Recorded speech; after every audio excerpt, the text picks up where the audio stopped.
In around 10 days' time, thousands of world leaders, policymakers, and negotiators will make their way to Brazil's Amazon region in Belem to attend the next United Nations Climate Change Conference. And in today's episode, we'll tell you what you can expect from it. Hello and welcome to The Hindu. I'm Priyali Prakash and you're watching Tipping Point. The 30th Conference of Parties, commonly called COP30, starts on November 10th in Belem. COP30 also marks 10 years since the Paris Agreement. This was a landmark climate agreement because for the first time, all countries agreed to work together towards limiting global warming and reducing emissions, irrespective of how developed they were. If the 2024 edition in Baku was the Finance COP, the Belem edition is being called the Implementation COP.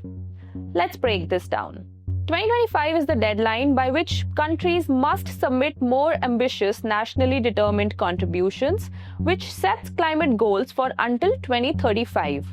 According to Climate Watch's NDC tracker, 67 countries have submitted their updated NDCs as of October 30th, and more are expected as we get closer to COP30. India has also not submitted its updated NDCs yet, but is expected to do so on November 10th, when the conference starts. These updated NDCs are expected to be a response to the first ever global stocktake, which was an exercise to assess collective progress on long-term climate goals and finished in 2023. NDCs are updated every 5 years. At COP29 in Baku last year, developed countries agreed to an annual $300 billion goal by 2035 to help developing countries deal with the impact of climate change.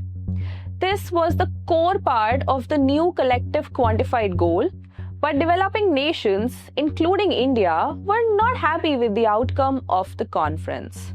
Negotiators also met in Germany in July this year for the Bonn climate talks to set the agenda for COP30 and also gauge where countries stand on fulfilling past pledges. But the outcome wasn't as positive as expected. Another agreement that was reached at COP29 was to try and raise $1.3 trillion per year as the larger new collective quantified goal for developing countries, but didn't specify who exactly will contribute towards this goal. At COP30 this year, countries are expected to actually figure out how these climate finance goals will be achieved. This is crucial for growing economies like India, which follow the principle of common but differentiated responsibilities and respective capabilities, which means that India is willing to reduce its emissions and transition to cleaner energy, but needs financial support to do so. India has also advocated for a shift in how emissions are measured. Instead of total emissions from countries or blocks, India suggests measuring it per capita. This is because India has one of the lowest per capita emissions in the world, even if it ranks in the top 5 greenhouse gas emitters. Carbon markets are also touted to be a big topic of discussion at COP30. Regulations for a global carbon market were set under the Paris Agreement, but so far little progress has been made in the area.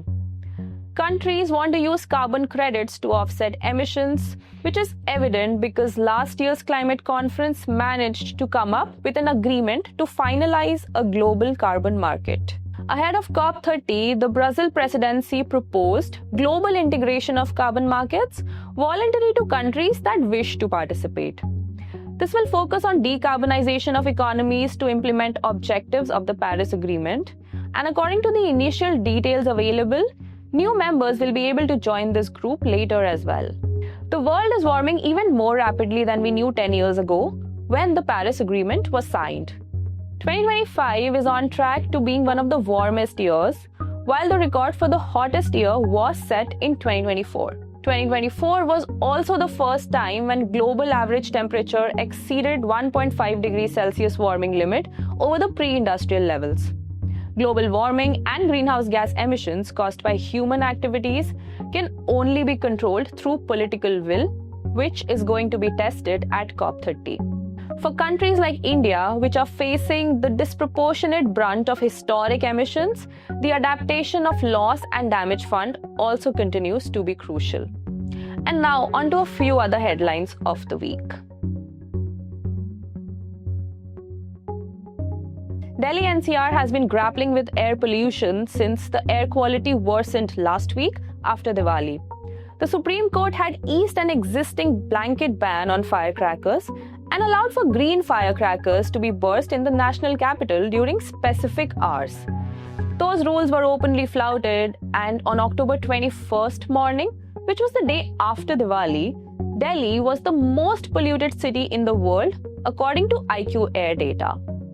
Air pollution in Delhi NCR and other parts of North India, mainly the Indo-Gangetic Plains, usually spikes in winters due to weather-related factors like low wind speed and temperature drop, but it's made worse due to human activities like stubble burning and bursting firecrackers.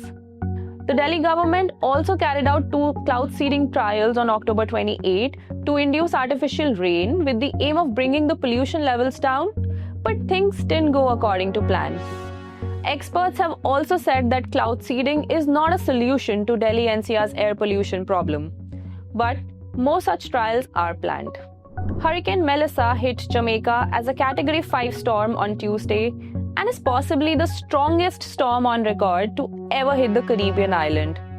The extent of damage caused by the hurricane will become clearer only in a few days, but the unprecedented nature of the storm is believed to have caused extensive damage to infrastructure, including hospitals, homes, roads, and more. Large parts of the island have been cut off and are without power, and communication networks are disrupted. The hurricane then moved on towards Cuba, where more than 7 lakh people have been evacuated as a preventive measure. We will know the exact damage caused by Hurricane Melissa in the coming days. That's all from this week's episode of Tipping Point. Thank you for watching. If you found this discussion insightful, please subscribe to The Hindu.